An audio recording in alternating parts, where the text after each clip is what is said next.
From November 14th to 21st, we're inviting you to join us for a powerful trip to Ghana. This isn't just a vacation. This is a chance to walk through the same places where many of our people were captured, held, and shipped off into slavery. So don't wait. Secure your spot today. We're making history by walking through it. Will you be with us?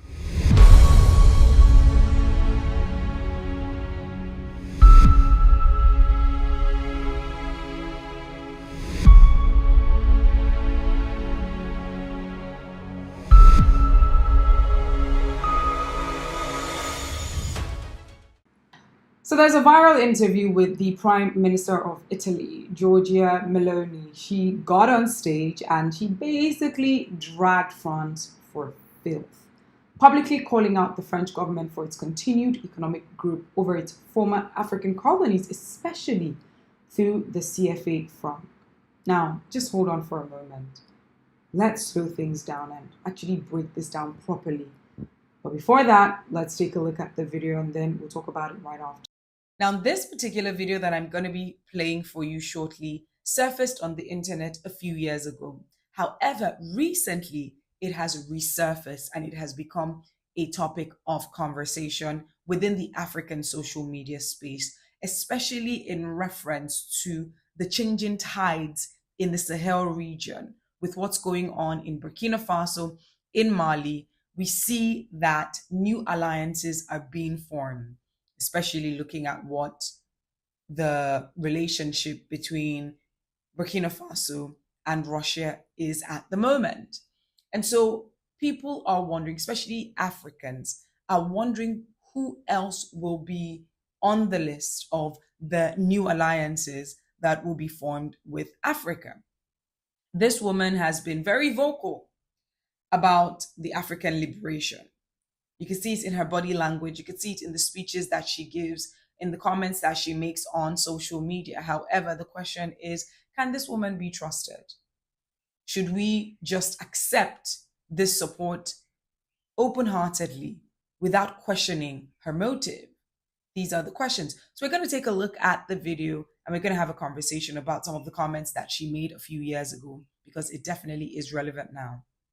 The solution is not to take Africans and move them to Europe. The solution is to free Africa from certain Europeans who exploit it and allow these people to live off what they have. This is called the CFA franc, a colonial currency that France prints for 14 African nations, and by virtue of which it exploits the resources of this nation. This is a child working in a gold mine in Burkina Faso. Burkina Faso is one of the poorest nations in the world. For Burkina Faso, which has gold, France prints colonial currency. In return, it demands that 50% of everything Burkina Faso exports ends up in the coffers of the French treasury. The gold that this child crawls into a tunnel to extract mostly ends up in the coffers of the French state. So the CFA franc is a currency that was created by France, still printed and managed by France, and used by a bunch of African countries. And I know, it's 2025, but somehow African nations are still using colonial currency. That part always blows my mind. So here comes Meloni, and she says all the things that she said on stage. She had said Burkina Faso is one of the poorest nations in the world. For Burkina Faso, which has gold, France prints colonial currency. It claims that 50% of what Burkina Faso exports ends up in the French treasury. She's saying the solution is to free Africa from certain Europeans who exploit it. It's not about moving Africans to Europe. It's freeing Africa. Allow them have their country back. She said what a lot of African leaders have been saying behind closed doors. But this time, a European leader said it on camera, guns blazing. And that changed the tone completely. Now, this is where it actually gets even more interesting. Her statement has sparked a ton of reaction. Some people are praising her as a rare voice of truth in European politics, which is amazing, right? Others are side-eyeing her like, sis, what's your real agenda here? Are you really on Africa's side? And that's a fair question. Is she truly calling for Africa's liberation, or is this part of a larger, calculated realignment strategy? Are we seeing a new kind of European involvement, not with guns and flags, but with speeches, sympathy, and strategic positioning? These are very valid questions. After years of exploitation, of course, Africans will ask this question. Think about it. France is being challenged in West Africa right now. Several countries like Burkina Faso, Mali, Niger, cutting ties or pushing back on traditional Western powers and leaning towards new alliances like Russia, China, even Turkey. So could it be that other European powers are now trying to say, hey, Africa, we're the good guys. Let's work together. Is that what it is?